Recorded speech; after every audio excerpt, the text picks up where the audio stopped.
He's just too clever, that guy. Got a permit? Got a permit, yeah. She'll tell me what kind of protein to get in. Alright, so I'm Jordan Carroll. On the 12th of Feb 2008, I had a massive stroke in the middle of my brain. We did a biopsy within a couple of months and found that it was a brain tumour. And that's where we found out my tumour is inoperable because it's in the optic chiasm, which is where the optic nerves cross, and it was vascular. So the minute the surgeon touched it with a surgical knife, it bled. When he came out of surgery, the intensivist doctor came in and said, I looked at him and thinking he was going to say he was very sorry. We said, okay, so will he be all right? And they said no, they still believed that he would die. And if by some miracle he survived, he would be severely disabled. And that was the start of 13 years now of sometimes hell and sometimes miraculous recovery. So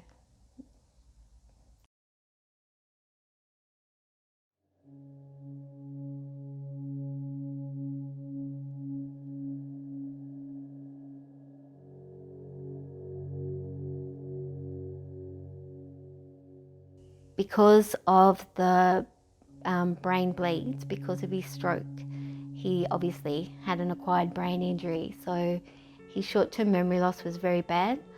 And he also had vision loss. If I could have my memory or my sight back, it would very, very easily be my memory. If it wasn't for my memory, again, I would be at uni right now. Because a lot of people have bad eyesight.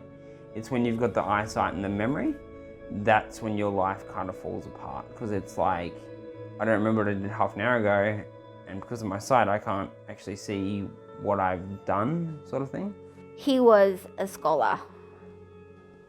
And it wasn't his vision that took that love of learning away. He still loves to learn, but his short-term memory loss was so bad that he just couldn't retain anything. You know, it took him, he could retain it, but it took him it took him months. Like he forgets people too, doesn't remember their names or who they are. I've got this phone number, oh, I don't know who they are, I'll delete it. My son is a wonderful child and he has no friends. Believe me, I've tried everything, but he has no friends because he's different and because he forgets. So when you look at me, so say I was in a wheelchair, you'd look at me and you'd go, oh, he's disabled, he's in a wheelchair. When you look at me, you can't tell there's anything wrong. Yes, I've got short-term memory loss, but I'm still a human. You know, I still need friends, I still need social interaction. You know, it's not like you guys, you know I've got short-term memory loss and you guys kind of just move away from me. It's kind of like, well, thanks, but you know, you know what I mean? It's kind of like, well, thanks, but why am I here then? If you guys are just going to ignore me because, you know, I've got short-term memory loss. And so he had to pick himself up again, and I picked myself up too, as devastated as we all were. And I said, you know what? You like to ride your tandem bike with your father? Let's try and do tandem biking. And so Jordan went, yep, okay. And off he went again. Because of the implications on my memory, uni is not really an option currently. So my goals now are actually to one day represent Australia at the Paralympics for tandem cycling.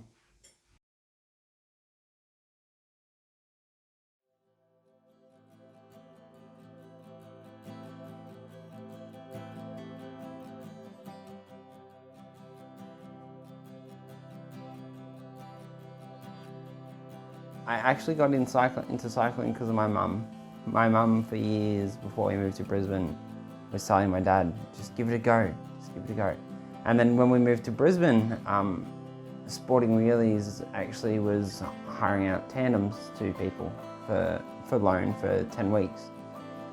And me and my dad decided we'd hire one. And that's actually how we got into cycling.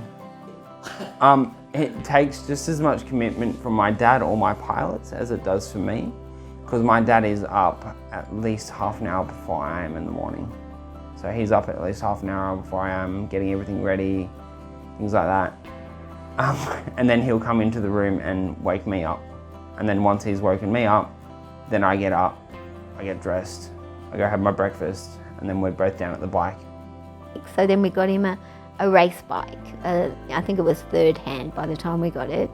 But it was important for him, and it was important for him because it gave him a purpose.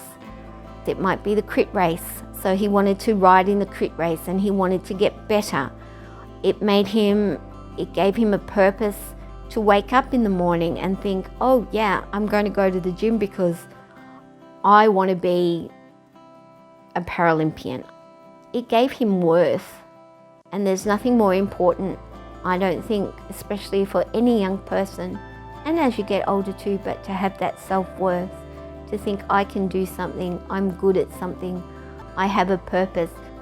How I feel about my life is extremely optimistic, extremely positive, and I'm very much looking forward to what the future holds for me. You know, there's no holding me back in terms of my dream now. It's all just how much I can put in, and it's not up to, you know, a pilot, it's not up to a coach, it's not up to this or that. It's literally 100% all up to me now and how hard I can push it.